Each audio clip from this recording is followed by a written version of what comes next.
Let's start tonight's show with the big news out of Washington on the shutdown. By the way, tonight's show will be brought to you by I Can't F***ing Believe It. Any deal must secure the extension of the ACA tax credits. This is about my party saying enough is enough. Democrats will not back down. Do not stop fighting. We're in this fight until we win this fight because we know we're on the right side of this fight. It's literally life or death. So Democrats have 3 words for this. No way. MAGA Mike just panicked live on camera, and his voice cracked. And this was supposed to be his victory lap, the moment he'd stand tall and take credit for what his party had done. But instead, he froze. He refused to take questions from the press. When reporters tried to ask basic things like, "What are you going to do about the Affordable Care Act? Are you going to extend the subsidies?" He literally ran. You could see it in his eyes, that lost, nervous look of a man completely out of his depth. He went up to the podium, muttered a few rehearsed lines about ending the pain of the American people, and then slipped away, saying he still had questions of his own to get answered later. Think about that. The Speaker of the House, the man who's supposed to have the answers, was out there admitting he didn't even know what was going on. You're the guy, Mike. You're supposed to lead, not look for someone else to tell you what to do. Well, is the Republican idea or solution going to go into effect at midnight on December 31st? Because people are going to get sticker shock on this insurance. I mean, this is really sort of an urgent matter for a lot of people.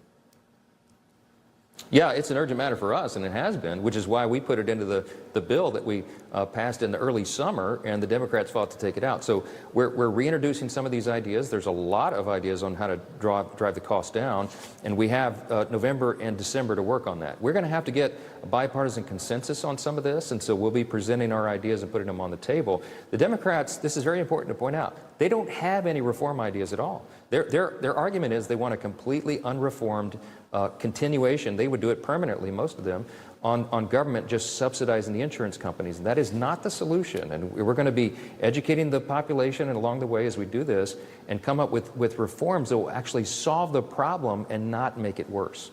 And when reporters caught up with him in the hallway, it only got worse. They pressed him, "Will you at least guarantee a vote on extending ACA subsidies?" And his answer was pure political word salad. He hid behind phrases like deliberative process and building consensus, the same vague nonsense he always spits out when he's cornered. It was crystal clear. He has no plan, no direction, and absolutely no intention of extending healthcare relief for millions of Americans. Can you guarantee whatever the bill passes that Senate on ACA, you'll give it a vote in the House? Look, we're going to do in the House what we always do. That is a deliberative process. We have to find consensus on whatever the proposal is. As you know, I do not guarantee the outcome of legislation or dates or deadlines.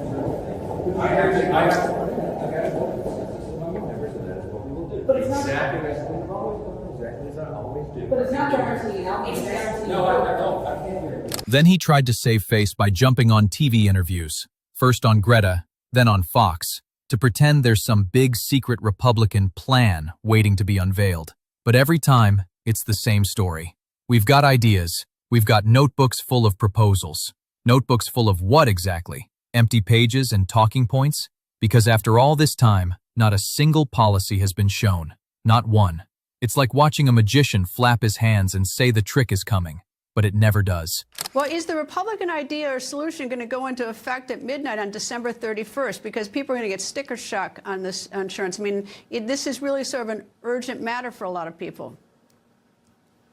Yeah, it's an urgent matter for us, and it has been, which is why we put it into the bill that we passed in the early summer, and the Democrats fought to take it out. So we're reintroducing some of these ideas. There's a lot of ideas on how to drive the cost down, and we have November and December to work on that. We're going to have to get a bipartisan consensus on some of this, and so we'll be presenting our ideas and putting them on the table. The Democrats, this is very important to point out, They don't have any reform ideas at all. Their argument is they want a completely unreformed continuation. They would do it permanently, most of them, on government just subsidizing the insurance companies. And that is not the solution. And we're going to be educating the population and along the way as we do this and come up with reforms that will actually solve the problem and not make it worse. And that's the cruelest part. While he's out there fumbling and rambling about imaginary plans, real people are suffering. Families in red states, blue states, everywhere, watching their health premiums explode overnight. One man in Arizona, a taxi driver with cancer, just saw his bill go from $44 a month to $2,600. That's not politics, that's survival. And yet, Mike Johnson keeps smiling for the cameras, pretending he's fighting for the people, when in reality, he's fighting to keep his job under Trump's thumb. Because everyone knows where the real orders come from. Not the House floor, but Mar-a-Lago. Every decision, every stall, every excuse, it all traces back to Trump. The truth is, the Republicans don't want a healthcare solution. They don't want the ACA to survive. Their plan is simple. Let it crumble, let people suffer, and then blame the Democrats when the system collapses. That's not leadership, that's sabotage. Here's where things get even crazier.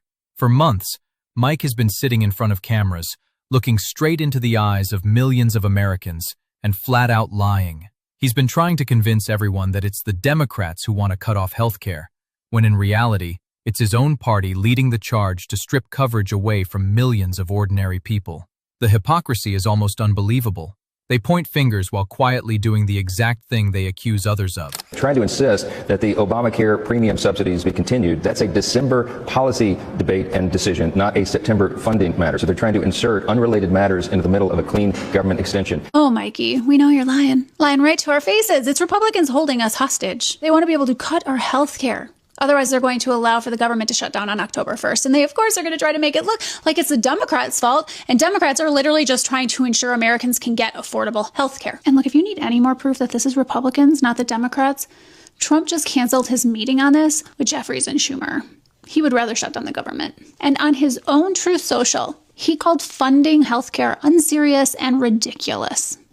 Because, see, they don't think you're smart enough to understand what they're doing. Mike calls this a clean extension, as though somehow the Democrats are just being unreasonable. But here's what he's hiding. That help you get to pay your insurance? It expires in December. That means your insurance premium for the same coverage could double or even triple after December. And while they're out here just messing around with your health, everything else has to shut down. Need a passport? Want to run away? Too bad. National parks closed. Rural hospitals defunded. 1.3 million active duty service members also not getting paid. You know who does get paid? Yeah, that's right. Congress. Of course they do. And if you're asking yourself, well, Mandy, he just wants to wait till December. That's when it expires. When do you sign up for your insurance? That's right, November. So he's literally saying he wants you to sign up for your insurance, having no idea what it's actually going to cost or if you can afford it. It is funny to me that he calls it a clean extension because honestly, nothing feels quite as dirty as knowing Republicans would rather shut down the entire government than make sure you have access to affordable health care. While Mike faces his challenges, a significant news development has just struck the GOP harder than ever before. One of our closest allies since World War I just cut off all intelligence sharing with the U.S. about Caribbean drug trafficking boats, calling the strikes completely illegal. Trump is crying out in silence in his office because his radical dictatorship has just led to the biggest losses of his career. A breaking news exclusive now coming into the Situation Room. Watch this. The United Kingdom is suspending, listen to this, suspending some of its intelligence sharing with the U.S. because of the Trump administration's strikes against alleged drug boats in the Caribbean. We are joined now by senior White House reporter Kevin Liptak and CNN national security correspondent Natasha Bertrand. Natasha, to you first with this exclusive reporting. I mean, this is a big deal. The UK is arguably the closest ally to the United States when it comes to intelligence sharing. What else do we know? Yeah, Pam, it's a really significant rupture here. Essentially, what we're learning is that the UK is no longer sharing intelligence with the US about these suspected drug trafficking vessels in the Caribbean because it does not want to be complicit in the US military's strikes on these drug vessels and believes fundamentally that the US military's use of force against these vessels violates international law, according to multiple sources that we spoke to. Now, previously, the UK had been happy to help the United States locate and interdict vessels that were transiting the Caribbean that appeared to be trafficking drugs. But the key difference, of course, is that it was helping the Coast Guard intercept those vessels, arrest those on board, seize the drugs, and allowing these individuals to have some semblance of due process. But now the US, of course, has started striking these boats unilaterally with military force, killing everyone on board. The total now for number of people killed is around 76. And we're told that the UK is deeply uncomfortable with that, and they believe that it is pretty blatantly illegal. Now, it is unclear exactly how long this intelligence sharing suspension is going to last, but we're told that it has been going on for well over a month now, essentially since the US began its bombing campaign. And it really underscores the continued questions surrounding the legality of this US military campaign, which, of course, the US government, the Trump administration, has insisted is part of an armed conflict that it is waging against cartel members and criminal organizations. But much of the international community, as well as legal experts inside the US, do not see it that way. And now, after Tuesday's elections, after the blue wave that blindsided them, you can see the panic setting in. The energy shifted. The people are waking up. They want fresh voices, new energy, leaders who actually fight for something beyond corporate donors and cheap political wins. Even inside the Democratic Party, the message is loud and clear. Out with the weak, the tired, and the compromised. The base wants fighters. People like Ro Khanna, who's out there saying what everyone else is too afraid to, that Chuck Schumer's time is up, that the old guard needs to move aside, and that it's time for a new generation to lead. And he's right. The future doesn't belong to those who've spent 30 years building consensus. It belongs to those willing to stand up, call out corruption to its face, and actually fix the damn system. Because while MAGA Mike fumbles through his notebooks full of ideas, the rest of America is done waiting, done believing empty words, done watching leaders play games with people's lives. The time for hiding behind fake plans is over, and the countdown to accountability has already begun.